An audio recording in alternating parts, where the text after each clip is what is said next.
Break के बाद आपका स्वागत है। हम बात कर रहे हैं उत्तर प्रदेश में अवैध खनन के काले कारोबार की। ब्रेक पर जाने से पहले हमने बात की थी देवरिया की और बुंदेलखंड के हमीरपुर जिले की। इसके अलावा बुंदेलखंड के ही बांदा जिले की भू संपदा मामले में अपनी अलग पहचान है, लेकिन यहां पर रेत का काला कारोबार जमकर हो रहा है।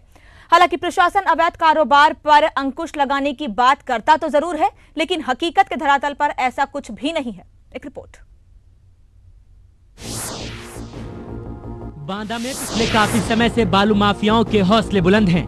सरकार चाहे कोई भी हो, बिना किसी डर के ये बालू माफिया खुलेआम अवैध खनन करते हैं और नदियों का सीना चीरकर पोकलैंड मशीनों से धड़ल्ले से बालू का दोहन कर रहे हैं। बांदा में मटौद, राजघाट, अचरौड, गिरवा और नरैनी क्षेत्र में जमकर अवैध बालू खनन हो रहा है और प्रशासन मूक दर्शक बनकर सब कुछ बस देख रहा है। एक तरफ जहां बुंदेलखंड की धरोहर को बालू माफिया लूटने में लगे हैं, वहीं दूसरी तरफ प्रशासन की शह पर ओवरलोडेड ट्रक भी सड़कों पर धमाचौकड़ी करने में लगे हैं, जिससे आए दिन हादसे हो रहे हैं।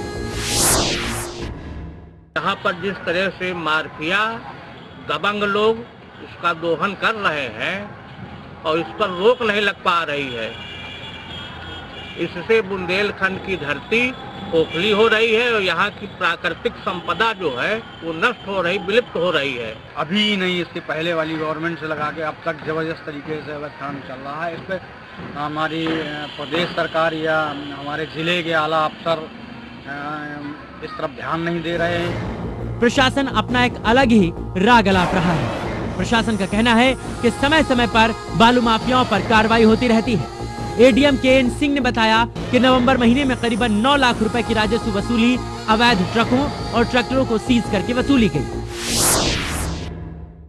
बांदा में हम लोगों ने इसको अवैध खनन को रोकने के लिए प्रवर्तन की कार्रवाई जो है किया गया है। अभी तक हम लोगों ने जो है माह नवंबर 2012 में कुल 10 ट्रैक्टर और 32 ट्रकों का जो चालान किया, जिससे हमें 9,47,000 रुपए का 9.5 लाख का राजस्व भी प्राप्त हुआ है।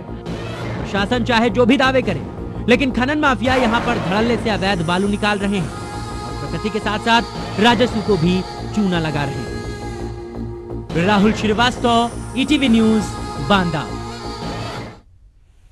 तो मुख्यमंत्री अखिलेश यादव के लाख दावों के बावजूद उनके नौकरशाह उनकी एक नहीं सुन रहे हैं। तभी तो मुख्यमंत्री खनन रोकने के बड़े बड़े दावे तो करते हैं और खनन माफिया धड़ल्ले से भू संपदा को लूट रहे हैं। बलरामपुर में तो अफसरों और नौकरशाहों के गठजोड़ के चलते अवैध बालू खनन जोरों पर है। एक रिपोर्ट। बलरामपुर में रेत के खनन का काला कारोबार धड़ल्ले से जारी है। मुख्यमंत्री के तमाम दावों को धता बताते हुए यहाँ पर स्थानीय नेता और अफसरों के ही संरक्षण में बालू का अवैध खनन हो रहा है।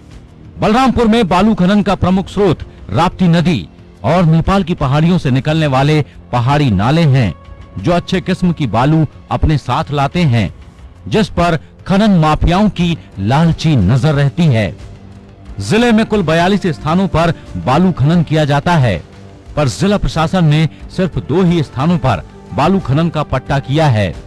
चिरंजीपुर में 10 एकड़ और बरदोलिया में 9 एकड़ का पट्टा बालू खनन के लिए स्वीकृत है, लेकिन राप्ती नदी और 1 दर्जन से ज्यादा पहाड़ी नालों में धड़ल्ले से अवैध खनन किया जा रहा है। यही नहीं, सोहेलवा वन्य जीव प्रभाग के संरक्षित क्षेत्र से निकलने वाले पहाड़ी नालों में भी खुलेआम अवैध खनन हो रहा है। श्रावस्ती और बलरामपुर की सीमा पर सिरसिया और राजगढ़ गुलहरिया के पास बिना किसी परमिट के बालू का अवैध खनन किया जा रहा है और जब इसकी शिकायत स्थानीय लोग प्रशासन से करते हैं तो उनके साथ मारपीट की जाती है। बालू खाने वाले देते हैं और के बाद मैया अगर बोलो तो जो है लोग मार कर तैयार हो जाते हैं, ये बालू खनन कर रहे हैं। प्रशासन द्वारा अगर सूचना दिया जाता है तो फिर प्रशासन दबाव बनाने लगता है। किस तरह से अवैध खनन करा रहे हैं? पट्टा कहाँ का है? नहीं, पट्टा राजगढ़ गुलहरिया में है, वहाँ पे बालू नहीं है। 3 साल से लगातार जो है मलौना खसियारी और डिंगराजोत में हो रहा है। यहाँ पर बालू खनन को लेकर कई बार वर्चस्व की लड़ाई भी सामने आई है। सूबे में सरकार बदलते ही इन बालू माफियाओं की निष्ठा भी बदल जाती है। अवैध खनन करने वाले शागिर्द इस समय तो वही हैं जो पिछली सरकार में काबिज थे, लेकिन निजाम बदलने पर सफेद पोश मालिकों के चेहरे जरूर बदल गए हैं। अवैध खनन से न सिर्फ राजस्व की हानि हो रही है, बल्कि सोहेलवा वन्य जीव प्रभाग के संरक्षित वन क्षेत्रों को भी अवैध खनन से नुकसान पहुंच रहा है। यही नहीं, अवैध खनन पर्यावरण संरक्षण के लिए सबसे बड़ा खतरा बनता जा रहा है। 9 एकड़ का पट्टा और 100 एकड़ पर खनन, ये तो एक नजारा है। राप्ती नदी और पहाड़ी नालों की सैकड़ों एकड़ जमीनों पर खनन माफियाओं का कब्जा है। प्रशासन बेबस है, सरकार चुप है और माफियाओं के हौसले बुलंद हैं।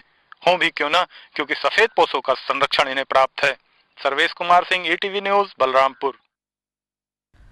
तो स्थानीय लोग खुद इस बात को स्वीकार रहे हैं कि खनन का जो खेल है वो जोरों पर है, प्रदेश में भी, प्रदेश के कई जिलों में भी। और अगर प्रशासन से शिकायत की जाती है तो प्रशासन मामले को छिपाने का दबाव इन पर बनाती है। तो साफ तौर पर यह जाहिर होता है कि मुख्यमंत्री चाहे जितनी भी दावे करें, अगर नौकरशाही इस तरह से मिलीभगत नौकरशाही की सामने आएगी तो खनन को रोकना फिलहाल तो नामुमकिन ही दिख रहा है। फिलहाल वक्त है एक ब्रेक का, जल्द लौट रहे हैं।